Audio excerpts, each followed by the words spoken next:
Welcome to the Motor Marvel. My name's Salvatore, and today we have the 2025 Ford Mustang GT, a lone wolf in a segment where most brands are completely discontinuing their sports cars or even downsizing engines.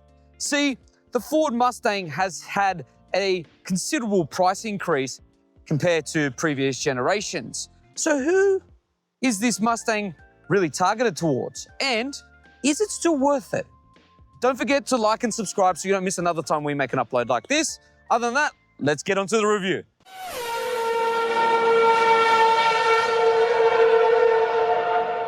Pricing comes in at just over $84,000 before on-road costs. So what do you get underneath? Well, you get an undisturbed, untainted, naturally aspirated 5-litre V8, old school horsepower, no turbochargers, no hybrid system, completely unheard of in an era where engines like this are completely being phased out. I absolutely love it.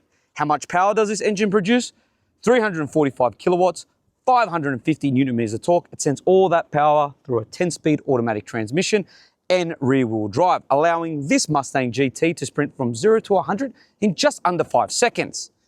Be aware, however, this Mustang GT is fitted with every optional extra possible, which does make that budget-friendly base price climb up a little bit. Like these 6-piston Brembo brake calipers up the front and 4-piston at the rear, and the Magnum Ride suspension, this package will set you back just over $3,800. And then you have the black package. If you want this, which blacks out the badges, the grille, the roof, gives you gloss black around the windows and the door mirrors, well, it's priced in at just over $1,700. If you want to add these beautiful Recaro bucket seats, well, this will set you back just over $3,800 as well. Add all those optional extras up, and now you have a Mustang that is close to $100,000.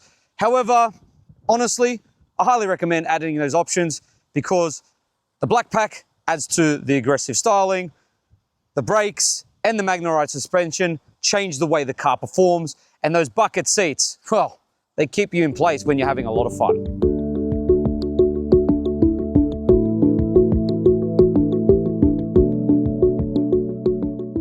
Right, guys, the design of this S650. Yes, so the latest generation is named the S650. Previous generation was S550. And with this latest generation, I honestly think it's sleeker, more modern, and also a lot more elegant than the previous generation. It's not that the previous generation was a bad looking car. It was just a bit more of a brute and more of a muscle car. This is both muscle car, but also a very elegant sports car, if you ask me. I love the way that they've redesigned these front headlights. They're a lot more slimmer, but still paying homage to the Mustang heritage itself, and they are LEDs. You do know, as I told you guys before, it has the black pack, so everything's finished off in black, which makes it look more aggressive. You've also got this more aggressive front bumper here. You've got this vent rather than a bulge like the previous generation. Then coming down the side here, you got 19-inch alloy wheels finished off in black. You got 5.0 right here to show everyone what's underneath. You got gloss black around the door mirrors, around the window surrounds, and then you've got this side skirt that's finished off in black. And then coming to the rear, it all tapers off really nicely with this fastback design, these aggressive rear haunches, the signature 3-bar light design at the rear here that is iconic to Mustang, quad tailpipes, a rear diffuser, and that is about it, guys. Let me know in the comments what you think of the overall design of this latest generation. I absolutely love it. But one more thing to note is, just look at this at the back of the windscreen. You have imprinted on it every generation of the Mustang lineage. That is a really, really nice touch. Interior design of this Mustang. Well, for starters, guys, I absolutely love this interior. Now, the previous generation wasn't the biggest fan, to be honest. Materials were a bit of a letdown. And even in this one, some materials down low do feel a bit cheap and nasty. However, everything up high where you mostly look and touch feels really nice and squishy, and everything feels pretty well built. And I just love the retro feel. So you've still got some modern elements with this massive screen, okay? But you still then have all these other elements like the air vents and the way the dash is designed, they pay homage to Mustangs of the past. And it has this retro aspect to it. I do love all this carbon fiber. It makes it feel sportier. And I love how the cockpit is positioned towards the driver. I love this steering wheel. It feels really good in your hands. It's got some carbon fiber on it. You've got the paddles behind the steering wheel as well. And then you've got this automatic transmission. Yes, I know that this is a 10-speed auto, and for some it might be the choice, but if I was going to choose this Mustang, I'd most definitely get the 6-speed manual. I love the fact that you've got an e-brake that can also be utilized as a drift brake. Yes, you simply go into the sport menu or the performance menu, hit drift brake, pull the e-brake and send that rear end sideways. I absolutely love that. I will mention this big curved display as well works really well. So your infotainment screen, so you've got Apple CarPlay and Android Auto. It's very responsive, it's very clear and very crisp.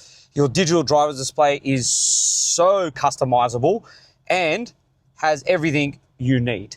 In terms of charging, well, you've got wireless phone charging down here, a USB-C, USB-A port, and a 12-volt socket. And then in terms of practicality, well, you have a decent size center console here. You've got a decent glove box, but you have these irritating cup holders. So look at this. Put your bottle here, right? It gets in the way. But then if you put your bottle here and this one's taken up by your passenger's bottle, well, guess what? Changing gears is going to be really annoying, especially if you have a manual. This is a bad design. I don't know why they did this. And then the door bins, they're not particularly big. You kind of have to shove your bottle all the way through to the back end of it. So practically, it's not the most practical sports car, but I can forgive that because sports cars, well, they're not really practical. These bucket seats, however, are so comfortable and really do hold you in place. They're not heated and cooled, however. So that's a sacrifice you do have to make when you option the bucket seats. The steering wheel's heated, however, and you do have dual climate controls. And you also have a sunglass holder right up here as well. All in all, I really do believe the interior in this latest generation of Mustang is the perfect balance between old school and the digital era. With all this leather on the dash with the white stitching and the carbon fiber and the way the dash is designed and this curved display, I feel like they've really nailed it. Let's jump into the second row and see how practical that is. Well, here you go. My knees are, well, non-existent. My feet are squished underneath the seat in front and I have no headroom whatsoever. I believe this was an afterthought, not a practical application of a second row whatsoever, because it is torture back here. I don't understand why there are ISOFIX anchor points on both of these seats and top tether points, because I don't even believe a baby seat would fit back here. This is a bit ridiculous. In terms of boot capacity now, while the second row is pretty much useless, the boot on the other hand is pretty practical. So you have 376 litres of boot capacity. It's pretty deep back here. You've got your B&O subwoofer back here, as this has a B&O sound system. You've got some more storage underneath here. And that is about it. The only thing I will say, guys, is due to the cutout here, fitting larger items will be pretty much impossible.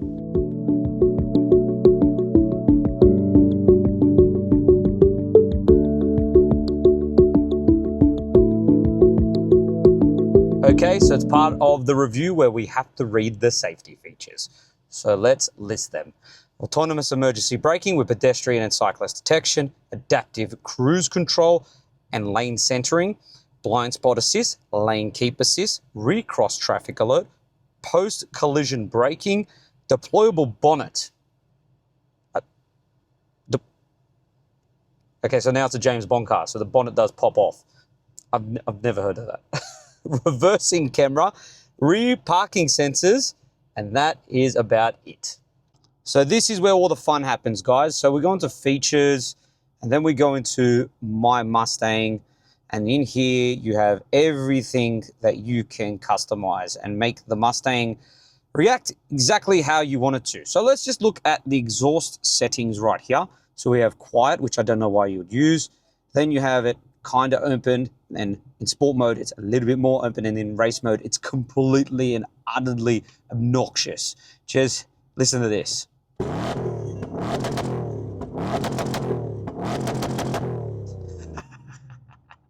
You gotta love that. You gotta love that. Now, over here, you've got track apps. Now, in here, you've got acceleration timer, brake performance, and lap timer. Then coming down here, you have your drift brake and then line lock. And then we're gonna go back, and then we're gonna go into customized modes. So you've got normal, sport, race, drag, and then snow, and then you can change obviously your suspension, your steering, traction on, and then you've got your exhaust, and then turn off the stop start function, so forth. But I want to show you something really cool. So we're going to go back here, and then we're going to go into cluster themes. So in here, we can change the way the cluster looks. So not only do you have, now I'm going to come over here and show you this. This is racetrack mode, sport, normal, and then obviously calm if you want to have your Mustang set up as calm, which I don't know why you would. But you also have Mustangs of the past. So you have classic 67 to 68, which is awesome. Fox body 87 to 93. And then SVT Cobra 99 to 2001. You also have auxiliary gauges with your G meter, your battery voltage, your oil temperatures, and so forth. You can also change the ambient lighting. There are endless colors to choose from in accordance to how your mood is.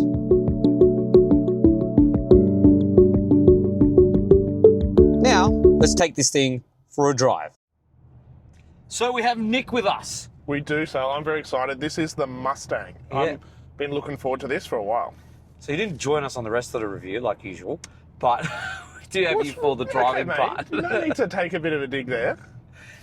Anyways, how does this drive day to day? Because I think it's brilliant, especially with this Magna suspension. It is very comfortable in here. I like being in here. I feel very, I guess, well bolstered. I feel held into these seats, and I feel like it's sort of inviting me to go and have some fun as well. Yes, but these seats, and keep in mind, guys, like I said before, they are an optional extra, and they will set you back just over $3,000. I don't know what the other ones are like, but I really like these. Yeah, they're awesome. They're fantastic. They're not heated and cooled, you know that? But So that's the sacrifice you make. Yeah, but I don't really care. Yeah, no, I don't think you do care in a sports car. Like, I'm in here because I want to feel like I've got the experience of the Mustang, and I feel like these definitely encapsulate that. They are comfortable, yet they feel very nice to be in. Now, we do have this 10-speed automatic transmission. We do. While living with this day to day, it's actually not too bad when you're just cruising about. Yeah, and look, maybe that's what their consideration was when they decided to do this. Yeah. They just thought, well, maybe the person wants the cool Mustang and the things, but they also just want something they're going to just live with every day. Yeah. Because I think it lacks a little bit in some other areas. You'll see a bit later on, guys, when we actually have some fun with this. This gearbox, I do not recommend. But besides that, visibility is pretty decent in here, considering it's a sports car, and it's pretty quiet. It is. Yeah, we're all in comfort mode, right? You're in comfort mode right now. Yeah, so we've got everything turned down, comfortable. Yeah. And you could easily just cruise around in this car without feeling like anything's obnoxious. Look, I think that's a lot more refined compared to the previous generation, which was the S550. Yep. This is the S650. Yep. So they have sorted a lot of issues out. Now, I think the interior is the biggest improvement, honestly, between you and me. It's very nice in here. Like the previous gen, it wasn't that it was bad. I know it was retro and it paid homage to the original heritage of the Mustang. But this, on the other hand, just feels a lot more premium and a bit more modern. But it also does have elements where you can see old school Mustang there. Yeah, and look, I like it. I don't think they've gone over the top. No. It's still simplified, but it's still, I think, lifted. Yeah, and I love how the cockpit is like positioned towards the driver, like he cocooned in. Yeah, well, I think that is for the driving experience, right? Like you're sitting in there, you feel very encapsulated in that cockpit, and I think it gives you that feeling of a little bit more enjoyment. So one thing I don't understand in sports cars, and Nick disagrees with me on this, is stop-start functions. I don't disagree with you. There's a reason why they have to be there. It's not for, realistically, us to use. It is there because they have to meet emission regulations. And part of that is putting the stop-start in there so they can get their averages down and they can give you this meaty V8 and still say they're not killing the planet. So you should be approving of this. No, I hate stop-start functions because it does. makes no sense and it's bloody frustrating, especially when you have this glorious 5-litre V8 Mate, it turns off. You just turn it off. And then there's to make the exhaust silent. Oh, that's beautiful. No, why? I always have the exhaust in race mode because I want it to just sound absolutely ludicrous. But if you've got your kids in the car and you're cruising on the highway somewhere and you want to relax, Really? you don't need to hear that all the time. Kids in the back there? Yeah. What's wrong with the kids in the back? Dude, there's no way they're fitting back there. Mate, there's... This is more of a 2-seater rather than a 2+2. Yeah, but it functions still. If you wanted to go for a coffee or Sure. lunch and you want to throw the If you kids have in, half of a yes. kid, they'll fit in there because there's no way they're going to There's fit in probably there. an age limit that you would probably say, yes, they should Mate, go. you know what I don't understand? There's ISOFIX anchor points back there. Yeah. Oh, really? Yeah. Mate, there's no chance. Imagine even having to get the car seat in the back there and chucking the kid in. It would just be, look, I agree. I don't think they built this car. I don't think they thought about it. I thought they thought, we're going to put seats back there just to tick a box. Well, yeah, to be fair, probably. I don't think they're thinking they're going to be hugely used. This is mostly, like you said, a 2-seater. What is the fuel economy like on this thing? Is it actually not bad? It's actually not bad. So Okay. I'm cruising at the moment. Yeah. 11.7. It's not bad. Dude, seriously, that is not not great. terrible at all. No, but there are some 4-cylinder performance cars Yeah, that do that. that's fair. That's fair. For a 5-litre naturally aspirated V8 to do that, Yeah. that's pretty decent. Look, I'll give it to you. It's not bad. However, I did see figures upwards of 14 plus during the week when I was having course. a bit of fun. And Yeah. how can you not have fun with what's underneath the hood? And I think that is why you kind of throw the fuel economy out the window. Yes. Because the majority of the time you're driving this car, you're probably having at least some fun. Yes, and that's what we're about to do. Yeah. All right, so let's set the car up first before we launch this thing. So first of There all, seems to be a few custom modes, Custom mode. which are nice. I'm going to put it into sport because apparently it's highly recommended when you put it in race to be on the track. But you know what? I'm going to put it in race. We're going in race. We're in race mode, okay? And I've got the exhaust on fully hectic mode. And I want my cluster gauge to mimic 67 to 68 classic Mustang. Right. Very I'm going to cool. put in Whoa. manual mode. Is yeah, that every time? yeah, these cup holders, I know. That's Yeah, they're positioned in the most very, inappropriate very area. awkward way. Yeah, Why? I don't know. It's such That a would be- design flaw. Yeah, if I owned this car, I would never have a water bottle in here because that is the most impractical thing I've seen for a long time. And look, I understand sports cars are not supposed to be that practical, but that that's- is annoying. That is just super frustrating. It is very frustrating. Anyway, let's do this. So I'm Right. going to go on to here. All right, ready, guys? I'm ready.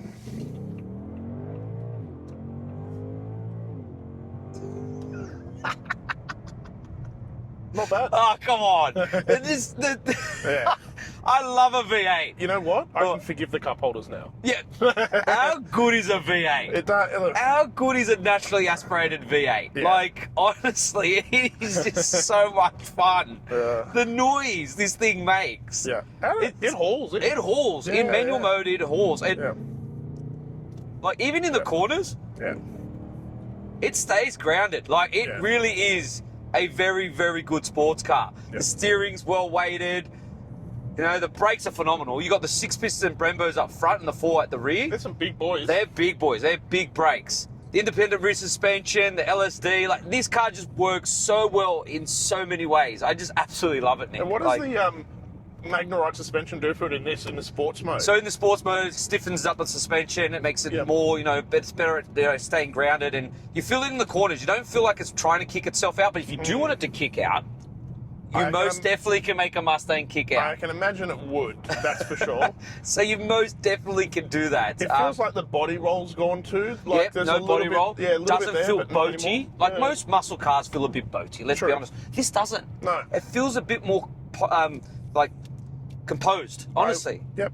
I really do like this car. I think they've ticked like a lot of boxes for what they're giving people. and then obviously they've fixed a lot of issues with the previous Mustang. Yeah. Do you know what I mean? How do you find the paddles when we're shifting? Okay, so this is the Achilles heel with the automatic. Yeah. Now, in manual mode, it's not too bad once you are, like, going ham. Yeah. Right? However, when you decide to just, you know, Push cruise the water bottles around out of the in... way. No, yeah, push it. Cruise around in manual mode and then floor it, Yeah. there is a bit of delay in the gearbox and the response. So, like, Yeah. I find that this gearbox is constantly hunting for gears, and then when you do put your foot down, it's like, there's a gear. Yeah. I feel like there's too many gears. The 10-speed automatic is way too many. They should have made it a lot less, and as you can see with the Magnerite in sports mode, it's definitely bumpier. But yeah, this 10-speed, look, guys, I would not recommend this 10-speed. If I was going to choose this Mustang, I'd most definitely go for a 6-speed manual. Yep. And to be fair, you do want that. It's the whole point why you buy a Yeah, Mustang. 100%. You want a manual. You don't want an automatic. Yep. Right? I understand the appeal for the auto, but I'd most definitely get the manual. You wouldn't get this 10-speed. Yeah. It's just, it doesn't make, for me, it doesn't make a lot of sense. I think there's too many gears. Yep. And like you've said off camera, because Nick's been in the car before, we both don't understand why Ford just didn't use a ZF. There is a lot of really good gearboxes out there these days. Yeah. Unfortunately, this one does seem to let it down a little bit in this car. I think it would be more appealing if there was a nicer gearbox in this that made those gears feel snappier and a bit more responsive and a bit more engaged with the car. Yep. You may be inclined to think, okay, well, maybe I would pick this up as a choice. Yeah. Maybe someone who's not wanting the manual, experience would go, okay, maybe I would. But I think the problem is, Sal, is that it's just not really that good that I think it just makes the choice completely clear that you have to go manual. But the best part about it is, right, stick it back in the manual mode, downshift.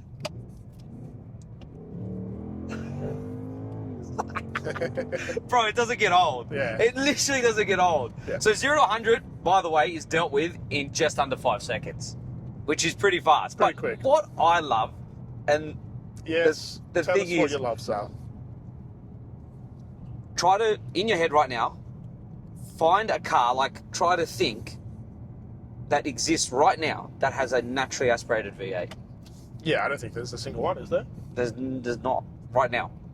Yeah. There's not many. Even the V8s and even around, if they are, they're not the many. twin turboed or turboed or whatever else. Yeah. So this setup, rear-wheel drive, naturally aspirated, 5-litre Coyote V8, okay? Yeah. And obviously you get a manual, not the auto. Doesn't exist. It is a good package. It's a fantastic package. It is. And it's so American. It's so loud, as we know, obnoxious. It's got so much character. What does Sal love? It's got personality. Sal loves American I love muscle. American muscle cars. And this is a modern day American muscle. It's just got so much personality and it just puts a smile on your face every time you get into it. Yeah. Like you can ignore, like Nick said, with the bottles being in the way and all the silly things that it has, the build quality, some issues, like not that's bad, it's just like there's scratchy plastics down here. You can ignore all that because it gives it a personality. Yeah. And like Jeremy Clarkson said a long time ago, a car that has faults, but then all the positives outweigh the faults, makes it more human. Yeah. And this has a human element to it. And that's why I give it, if it was a manual, Ooh. a 10 out of 10 motor mile per 10 rating. out of 10, Sal. Yeah, I absolutely love this thing. That is fantastic. I love this thing. That's I got to be absolutely our love first it. 10 out of 10. I love this thing. I'm honestly so surprised and I love everything about it. What about you? For me, probably a motor marvel rating. I'd probably give it an 8. An 8? Yeah. That's still high. Gives a lot for me. I really like the look and everything else, Yeah. but I don't know. I think you have just got a very much more attached feel to these V8s Yeah. than I do. And that's probably why, for me, I don't have that, like Sal has. Yeah, true. Now, we can't test out one cool feature on this car, which is the drift brake. It looks pretty... Yeah, it's pretty... Maybe that would increase my motor marvel rating if I took this thing out in the skid pad. Yes, I think so. Instead of having a boring just e-brake that just works as, like most cars, an electronic e-brake just as a handbrake, Ford's gone one step further and they thought, you know what? We're going to add a little bit more fun to the already extremely fun car. And make our e-brake act as a drift brake. So I'll lock up the rear wheels and I'll let you go sideways. It's pretty cool. So mad. And it also has line lock, which still can't use on public roads. You've got to use it on a track. This car just is so good. You love all that stuff, right? It is so good, and I'm just blown away.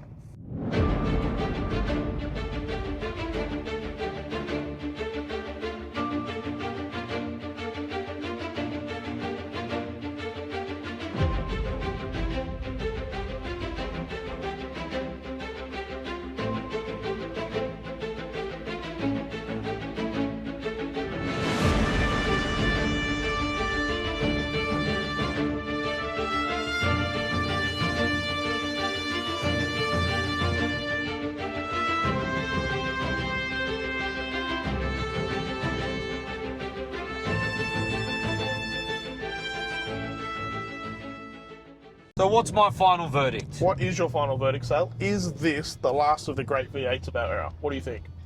It is the middle class hero. Yep, I agree with that. Now, I know a lot of people are going to probably fill the comment section up with, but it's almost 100 grand once you option it out and everything. I know this. However, in this day and age, cars are, well, if you're looking for a very good car, They're around that money anyway. 70 to 100 grand. Yep. You know what I mean? And you want a really good sports car, you're looking above 100 grand. Easy. Right? So, answer me this. What other manufacturer right now offers you a V8 that's naturally aspirated? Yeah, and with big ass Brembo brakes at the front. Yep, rear-wheel drive, manual option. Recaro seats. All this customization here, the Magnaride suspension. Yep. I mean, for the price, you're getting a lot. It ticks so many boxes. Yeah. And I love how what Ford's done is paid homage to its heritage in the design, in terms of the tech. So they've given you a digital display, and most people will be like, oh yeah, but there's no physical dials. But you know what? Ford's gone, let's give you old school Mustang dials just to pay homage. I love that because I think it's something unique they add to this car that does really tick that classic box, right? Yep. And makes you think about, this car and its heritage. Yeah. And then you got the line lock. You do. The drift brake. Yep. There are so many quirky things that they've thought about, and gone, we are going to address things that make our customers happy. Yep. And they've nailed it. They have. They've nailed everything about They it. have. And I think you've given it some insane motor miles already. Look, 10 out of 10, Nick. 10 out of 10. I can't complain about this car. I absolutely love it. Incredible. And I would love to buy one. It's just, it's so unapologetically, outrageously noisy. Yeah. It's raw. And I it's love loud. it. It's raw, it's loud, it's obnoxious. It's just, it It's puts what a you smile love on my about face. V8s, American muscle. It's very much American. American.